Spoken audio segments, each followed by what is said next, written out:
আজ দেখাবো চটজলদি চুনো মাছের চচ্চড়ি। চলুন তবে তাড়াতাড়ি দেখিয়ে দিই। পেঁয়াজটা জিরি জিরি করে কেটে নিচ্ছি, এই একইভাবে আলুটাও কেটে নেব।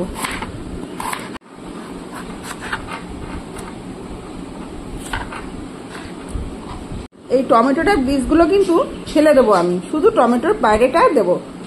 টমেটো, পেঁয়াজ, আলু সবই জিরি জিরি করে কাটা হয়ে গেছে, তার সাথে দুটো কাঁচা লঙ্কাও চিড়ে নিয়েছি।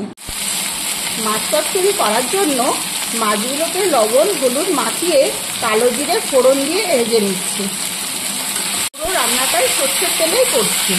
এইবারে একে একে সবজিগুলো দিয়ে দেবো। মাছটা একটু ভাজা হয়ে গেছে, সবজিগুলি ভালো করে জলে ধুয়ে দিয়ে দিচ্ছি।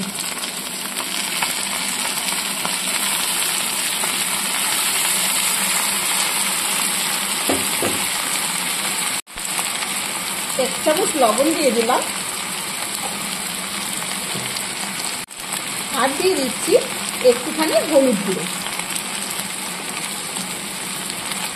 ভালোভাবে নেড়ে চেড়ে ভাজা হয়ে গেলে একটু জল দিয়ে দেবো, সামান্য, খুব বেশি জল দেবো না, যাতে সেদ্ধ হয়ে যায় সেই অনুযায়ী জলটা দিয়ে দিলাম।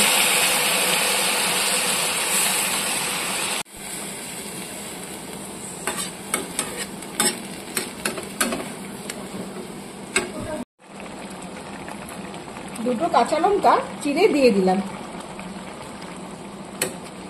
সব সবজি ভালোভাবে সেদ্ধ হয়ে গেছে। খুবই অল্প পরিমাণে উপকরণ দিয়ে চটজলদি মাছ চচ্চড়ি হয়ে গেছে রান্না।